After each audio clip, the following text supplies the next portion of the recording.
This is Secret Snogging, an introduction. Written and narrated by Alan Veal, featuring Peter Frankson and Jackie Patton.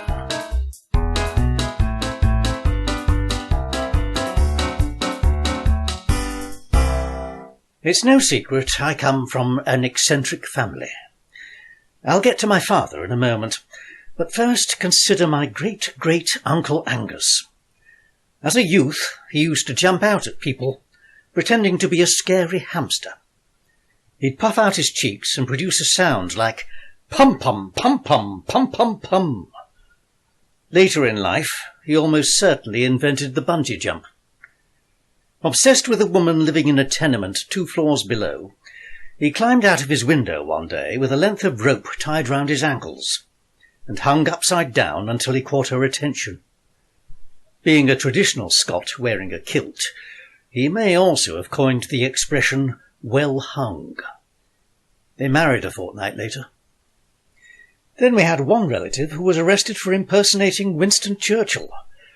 How she got away with it for so long I'll never know. But I should get back to the present-day eccentric, namely my father. He'd just returned from doing community service at the sewage farm. I didn't like to ask what kind of a day he'd had, as I was busy preparing our meal. He seemed preoccupied with his moustache, picking out imaginary bits and flicking them everywhere. I handed him a decaffeinated shandy, and it wasn't until he climbed onto the rocking horse that he finally spoke. "I found out where Teddy is." I had no idea how much that simple announcement would change my life. I was trying to fillet a tomato at the time, a little distracted by a loud fart that certainly didn't come from the horse. My knife slipped and hit the floor tiles, prompting an automatic response. "Oh, bugger. Really? And where might that be?" Leaning forward in the saddle, he tapped me on the head as I scrabbled for the knife. Now he had my attention. His answer came with a flourish. "At Bertram's Motel." I sighed, tossing the knife in the sink. "That's an Agatha Christie story." "No, it isn't. She didn't write that one. That was her sister, Julie." It seemed safer to play along. "Okay, Father, I believe you. So where is this hotel?" "Motel, son. There's a difference." "How different?" That threw him. I watched the end of his nose turn deep purple. Not the rock band, just a discoloration from years of poking his oversized proboscis into too many receptacles. He muttered something about small rooms and car service, then cleared his throat and started again. "Anyway, that's not the point. You need to go there and confront him." It was my turn to be perplexed. But at least now I had grasped he was talking about a person rather than a stuffed bear. "Why should I confront your brother?" There was a moment's silence while I watched a small tear head south towards a ginger forest perched above quivering lips. Then came the big one. "Because he's not your brother. Teddy's your father." The immediate thought entering my head was that this had to be either a joke or one hell of a mistake. How could a man as bent as a hairpin bend possibly have contributed towards the arrival of yours truly? I grabbed the ear of the rocking horse for support. "Uncle Teddy?" I heard myself croak. "Don't do that." He slapped my hand away. "Pongo doesn't like it, and I'm not paying another vet's bill." It's very difficult to argue with a father who has just resigned from the position. At that moment I felt a closer connection to the horse, and yet that slap had stirred up the rebel inside me. "And you're going to have to stop calling him Uncle. You've been doing that all your life, Emma, and I can't stand it any longer." Now he'd pushed me over the edge. "Martin," was my knee-jerk reaction. "What?" Too late to back down now. I straightened my shoulders and looked him squarely on the chin. "My name's Martin." "Is it? Bless me. Are you sure? For a moment I wondered if I'd overstepped the mark. After all, this was the man who complained when I bought him a Big Mac. He thought he was getting a large raincoat. So I felt I had to make things clear. I hate the name Anna. You know that. Whatever made you and Mum call me that when our surname is Head? He cast his eyes downwards and mumbled into his shandy. Your mother's idea. Thought it sounded masculine. Well, it's not. It's embarrassing. It's all right for you with an ordinary name like Richard, but at school I was always getting thumped. Anyway, if you're telling me my uncle is now my dad and my dad is now my uncle, I don't see why I can't change my name to one that I like. Okay? My former father's eyebrows have a strong resemblance to furry caterpillars, and I watched entranced as the matching pair performed a quivering paso doble in unison, came together for a brief 1-2, then stretched themselves as far apart as the furrowed field they sat on would allow. I braced myself for an onslaught of indignity. Instead, he changed the subject. How old are you, Marvin? I saw the eyes were beginning to glaze over, so I let it pass. I'm 38, Uncle. Really? Seems like only last week you told me you were 15 and a half. That's my collar size, and I was looking at shirts in the Sunday supplements. Look, Uncle Richard, or whatever I have to call you now, what was it you were going to tell me about about Teddy? Ah, yes, Teddy. Well, I have tracked him down to some remote village in Lancashire. Blighter looks to have found God or salvation or something to do with dressing up in odd clothes. Billy Simmons told me. He caught him appearing on some television quiz show the other week. Said it was hopeless. Do you mean pointless? Definitely. Made a complete fool of himself. Anyway, he got kicked off pretty sharpish. But not before he told 1 million viewers where he lives. And where's that? Lancashire. You said that. Whereabouts in Lancashire? Quaint place with a funny name. Now, what was it? He pulled a torn piece of paper from his breast pocket and squinted at it. Here you go. What does that say? Then he handed it to me. I looked at the crudely etched letters, beginning Bertram's Hotel, then read the second part out loud. Little Snogging by the bus stop. I looked up to see my previous pater nodding with glee. There's no such place, surely. Oh, yes, there is. I checked. It's in the Doomsday Book. No, really? His face took on a sombre look, and he tapped a finger on the side of his enormous conch before responding. 2nd edition.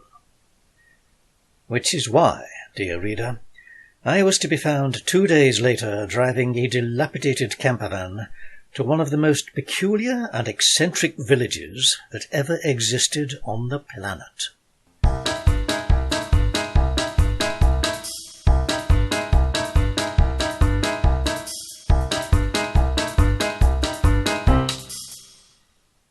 Once the shock of my newly discovered parentage had festered overnight, I woke determined to distance myself from the delusions of my nearest relative. What I needed were hard facts, not senile drivel. A trustworthy research tool might set my mind at rest, and yes, dear reader, I know 99.9% of you would go straight to the internet to do that. But not me. I've been caught that way before. I once tried placing an online order for cat food, and received a pan scrubber and a year's subscription to wildpusses.com. No, never again. Ever. I won't be renewing it this year. So I'm one of those 0.01% who prefers to find things out for himself, and my go-to oracle sits on a bookshelf inside 12 volumes of beautifully bound imitation leather. There I found a brief mention of a tiny hamlet called Snogging-le-Boorstep, somewhere inside a former forest, now known as the Trough of Bowland. I supposed Boorstep could have received a loose interpretation into modern parlance as bus stop. And again, everyone has heard of a pig trough. So might boars once have roamed that part of Lancashire? But I could find no mention of Little Snogging by the bus stop on any recent map. And as for Bertram's Hotel, nothing was listed in the phone directory. This investigation was becoming worthy of a fictional sleuth with a penchant for spats and moustaches. I also had a motive. I needed to confront Teddy. Let me digress here. My father was one of identical twins. I'm told the only way outsiders could tell them apart was once hormones kicked in and their sexual preferences diverged. You could always tell which was who by the way they were dressed and what they were doing with their hands. I don't think this is the time or place to go into detail, but you get the picture.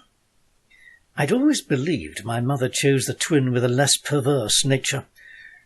Now I'm not so sure. It had been over 10 years since I last saw the man I formerly regarded as my uncle. That was at Mom's funeral, and I remember he wore a bright yellow tie over a brown shirt and a light brown suit. He looked like a hot dog. He had a limp handshake and his flies were undone. The last I saw of Teddy, he was in deep conversation with the vicar. He disappeared straight after the funeral, and we never heard from him again.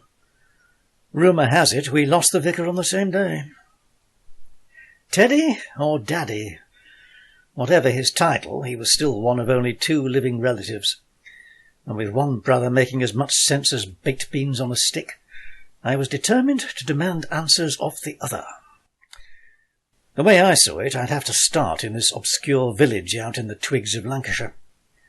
I loaded up my trusty old camper van and kept to the A-roads, as it has an allergy to motorways. Maybe some guy called Bertram did own a hotel where I was headed, but if not, at least I had a bed for the night. Now, I should warn any readers venturing past this point that I will not be breaching confidentiality over access to Little Snogging. Not many outsiders get to go there, as will become obvious, and the directions I'd been given were vague, to say the least. As I recall, once in what is known locally as the Trough, I had to bear left past a moss-covered haystack, then take a sharp bend after the 3rd sheep on the right, or something like that. After rounding a final turn in a track better suited to an army tank, I found the border. Yes, you read that correctly, and it was manned. Well, sort of. I slowed down as I approached the barrier and stalled completely about 10 feet in front of it. When I say barrier, I mean broom handle. It was lashed to an old wooden chair with the brush still attached, and being a broom, it only reached about halfway across the road-track. As a means of preventing entry, it was about as effective as a net curtain in a hurricane. I could see cobblestones and cottages beyond, but what caught my attention was the occupant of the chair.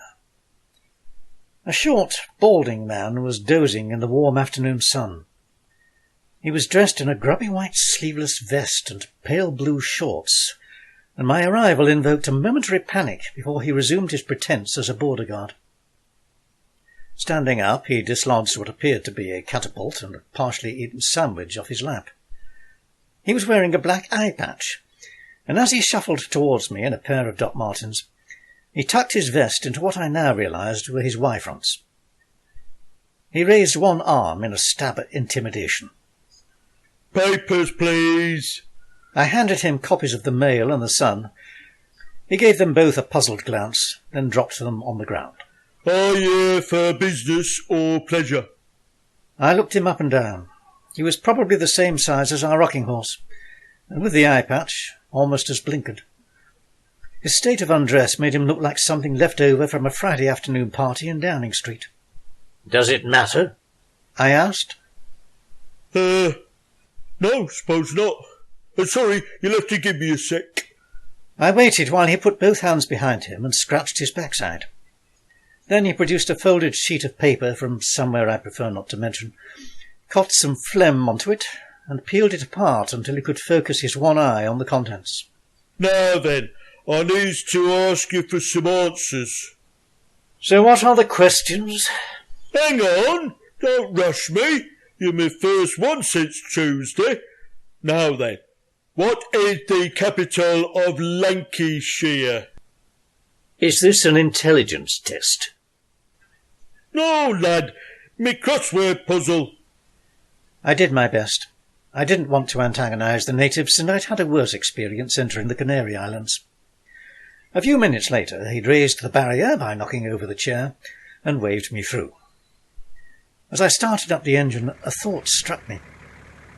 I called out to the diminutive yokel. Any chance you've seen Mr. Head? He scratched an ear and then gave his nose a tentative poke.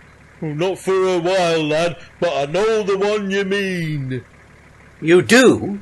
I asked, hardly daring to hope. Course I do. A horse is a horse, of course, and no one can talk. And he began to prance around in what I can only assume was an equine impression. So I gave it up and drove off into the cobbled main street of Little Snogging by the bus stop, population 192. Behind me I could still hear the village idiot distorting his vocal cords. That talking horse is the famous Mr. Red.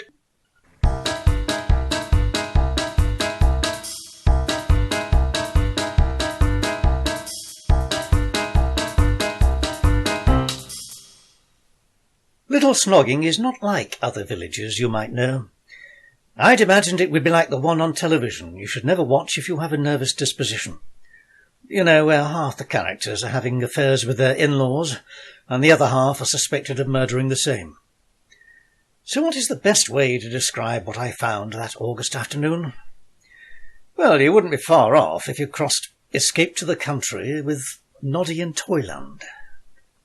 It has a quaint main street that splits around a market cross, complete with stocks, the lockable kind, then takes a gentle left curve past a building site. I'll come to what they were supposed to be building later, as at the time of writing I still haven't figured it out. Possibly because the bricks looked like Lego. There wasn't another vehicle in sight, and hardly any people, which is why I was surprised to be stopped so soon. I braked hard as a large female figure stepped out in front of me wearing a long high-vis coat and a bobble hat. One hand was clutching a black and white pole, supporting a stop sign with a yellow ribbon tied round. The other was held aloft in the classic pose of a woman defending her virtue. I sighed as the engine gave a mournful rattle and died yet again.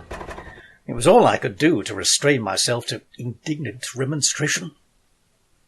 What did you do that for? I cried out through the open window. There's nobody crossing. You know what I am? Was the stiff response. Several ideas sprung to mind, but I pride myself on my self-restraint. I suppose you're going to tell me you're a traffic consultant. No, that there is my badge of office. She pointed to her pole. That's my lolly, that is, and this lolly shows to all and Sunday what I am. I am a lollipop person, empowered to halt all traffic here in the High Street for the enabling of persons in my care to cross the road, safely and without malice. But there is no traffic, I yelled back. There's only me driving in the street, or at least I was until I stalled for the 50th time. And in any case, there's no one waiting to cross. Hang on a minute, came the reply. This lollipop would not be licked. She peered over her shoulder at the empty pavements. A face appeared briefly at the window of what looked to be a laundrette, then vanished. They'll be along shortly. Who will? She dealt her trump card. School children. Oh, and I suppose I just have to sit here like a one-man traffic jam waiting for... A thought struck me. Hold on. What school children? We're in the middle of August. They'll be on holiday, won't they? Her face froze and her lolly melted. With her defences down, she shuffled from one foot to the other, considering my argument. OK. You may have a point there. Good. Now will you please let me pass? Not so fast, sir, not so fast. Like Attila the Nun addressing her troops at Nuremberg, with flushed cheeks and lips trembling beneath her moustache, she puffed out her ample bosom and raised her voice a notch or two. I am a public citizen, permitted to discharge my duties without let or hindrance. Then, with a little more contrition, Besides, I have to justify standing here since Tuesday with nothing to do. You were driving over the limit and— Now listen to me. I cut her off. I was barely at crawling speed before you jumped out from under your rock. You could easily have waited until I'd passed. Look, there's no one behind me. This is a public thoroughfare. And here's a member of the public in need of my service. She interrupted. Good afternoon, Mr. Muggins. Come along now. I've stopped the traffic. Well, you've certainly got a face that qualifies. I muttered in disbelief as the oldest man I'd ever seen rolled into view, pushing one of those frame things on wheels at tortoise miles per hour. What started out as a minor hold-up quickly disintegrated into disaster. In my defence, it had been a long day, driving and stalling, checking maps and notes and negotiating professional lunatics. As I gazed in despair through the windscreen, my nemesis in high-vis turned her attention to the tottering figure approaching from my right. In doing so, her pole and her lolly swung in an arc that created a gap in front of me about the width of a camper van. I seized my opportunity and turned the key in the ignition. Nothing. I glanced to my right. The lollipop person was having a tough time persuading the old codger to cross the road. A battle for possession of the handlebars was raging. I tried again. Not a peep. That was when I hit the horn in frustration and everything went belly up. That horn is probably the only efficient part of my vehicle. And loud. Very loud. Its proximity prompted the rapid ascent into the air of a billowing bright yellow coat together with its occupant. They must have achieved an altitude of at least 5 feet before said lollipop lady was dumped squarely on top of the four-wheeled mobility frame, formerly in possession of the old guy. How he remained on his feet, I'll never know. I wasn't watching him, as I was distracted by the sight of my former adversary performing a backwards wheelie down the high street faster than when I'd entered it. Still grasping her pole, she put at risk almost the entire village population as they poured onto the street to see what all the fuss was about. I failed to notice if anyone was injured, as just then my engine gave an impromptu splutter and miraculously sprang to life. We darted forward all of 10 yards before the usual occurred, and nothing I could do would persuade it to gasp any further. I had no choice other than to steer the dying van to the side of the road, with a little help. I'm ashamed to say it was the old fellow who did most of the pushing. In consolation, it dawned on me we had arrived outside a pub. I looked up at the sign above the door. No, not Bertram's Hotel, but the Boar's Tup. Bus-stop seemed more apt. I had reached my destination. Or would destiny be a better description?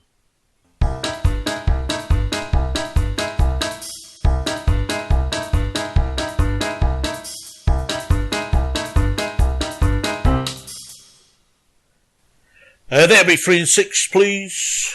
A glass of golden ale had been placed in front of me, and I had my credit card poised ready. But I was expecting to pay something closer to £5, so I challenged the barman. You mean £3.60? His reaction was not what I expected. Pounds? Don't be so daft. It's a pint of best beer, not a ruddy motorbike. I stood there with my mouth open like an idiot, so he obviously felt the need to spell it out. It's 3 shillings and 6 pence for a pint. You did say pint, didn't you? Not the old barrel. He stood there with his hand out, chuckling at his own wit. That's old money, was the best response my tired brain could manage. Of course it's old money, Was the reply. It's old beer too, but I've not had any complaints. Oi, Bert! Came a female voice from behind me. Don't give away our trade secrets. Can't you see he's an outsider? I turned round to find I'd been followed into the pub by a woman strongly resembling my lollipop lady, minus the high vis and the bobble hat. I braced myself for further flagellation, but I needn't have worried. Hey, well done you. It was a friendly face, and an even friendlier hand patted me on the shoulder. Nice job you did out there. Best thing that's happened to Batty Brenda in years, even if I do say it myself. But you can put that thing away, bloody useless. I glanced down for a moment, then realised she meant my credit card. I'm sorry? You're not from round here, are you? Thought not. I'll pay for that beer, Bert. Put it on my tab and I'll have my usual. Come on, lad. Bring your pint over here and we'll get you up to speed. What's your name, anyway? To be honest, my recollection of that first chat in the Boar's Tup may not be too reliable. I recall becoming more relaxed and free from the stresses of my journey. That may have had something to do with the beer, but I do know my new friend's name was Doris, and that she had a sister who enjoyed confronting people with an aggressive manner and a lollipop. I'm also pretty sure I gave her my now adopted name of Martin, and told her the purpose of my visit was to look up an old relative. So far as I remember, as I downed that first beer, the conversation continued something like this. OK, Martin, as you're what we call an outsider, I need to tell you some important facts about Little Snogging. Doris took a sip of her tomato juice. By the bus stop, I added, trying to be helpful. By the bus stop. She acknowledged. Or by the Boar's Tup, if you want to be more accurate. That's this place. Exactly. We'll get to that later, but first you have to know that we are independent, politically speaking. Ah, I said, nodding with what I hoped was an air of circumspect complicity. independent. Yes, I was thinking of voting for them next time round. No, Martin. What I'm trying to explain is that this is not part of the United Kingdom. We were granted independence in 1792 by King George III. Eh? I felt like I'd stepped back about a quarter of a century to my own school days in Bogrust Comprehensive. Doris sounded just like our history teacher, Miss Crump, and my first reaction echoed one from my past. Please, miss, wasn't he the mad one? Not from our point of view. The King recognised our outstanding contribution to his welfare by signing a royal charter, granting Little Snogging freedom from government by Westminster in perpetuity. Naturally, there were conditions attached, but I won't bore you with those just now. Time for another piss-up. She pointed to my almost empty beer glass, and it was all I could do to nod, then belch rather loudly. I examined the wording etched on the pint glass. Royal Piss-Up, established 1792. Could this be connected to that outrageous claim by Doris? But the warm glow filling my insides would only allow me to look round with a fond benevolence. It was a small room, and the decor could loosely be described as a very tired 50 shades of brown, lovingly layered in nicotine. At a table close by sat a man and his dog, wearing a flat cap and smoking a pipe. I don't recall what the man was doing. Oh yes, playing solitaire dominoes. He looked at me with a lopsided smirk, lifting his beer in salute. Good, innit? He wheezed. I'll say. Was my reply. 20% proof. Good name. I agreed, patting his dog. Then Doris and my second pint sat in front of me. I spotted a framed portrait on the wall over her shoulder and pointed to it. Is that him? Who? Old King George. No, that's Bert's ancestor. Remember Bert, behind the bar? Also called Bert, or Bertram, if I'm honest. He was the original landlord. I nodded. Thought so. Looks familiar. Doris smiled. You'll be needing somewhere to stay. Not don't think so. Got camper van. Of course you have. But if you prefer something a little less cosy, you could always ask Bert. There's plenty of rooms, and it did used to be a hotel. It's not now. I squeaked. No visitors. She declared with some pride, pushing her chair back. Sorry, Martin. It's been lovely meeting you, but I have to go. Important meeting. No, don't get up. I'll probably see you around. 5 minutes, Wilfred. My companion with the dog gave a nod, lifting his partly empty glass in further affirmation. As Doris left the room and climbed the stairs out of view, he leaned over to me with a leery wink. What do you think? Another drink? My vision started to swim. No, thanks. Got 3 already. No. What do you think about our Doris? Good lass, that. Oh, yes. Words became elusive. Very historic. He pointed several grubby fingers at me. True. But I hate toe teetlers, don't you? Ruddy tomato juice. No match for a piss-up, eh? You know what I mean? Hey? Hey? I gave him an approving giggle before taking another long gulp of beer. At that point, if asked, I'd probably have agreed to snog one of my fathers. But his next words did bring back a smidgen of sobriety. Mind you, she's the best Chancellor of Exchequer we ever had. Does algorithms and everything. Chancellor? I gasped. Oh, aye. She'll be counting pencils in cabinet as we speak. Keeps us all on her toes. So don't want to be late. You going too? Oh, aye. Have to. He drained his glass, then wiped his lips with the back of his hand. I'm Prime Minister.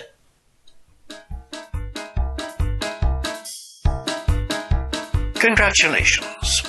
You've just been listening to the first 4 chapters of Secret Snogging, an Introduction.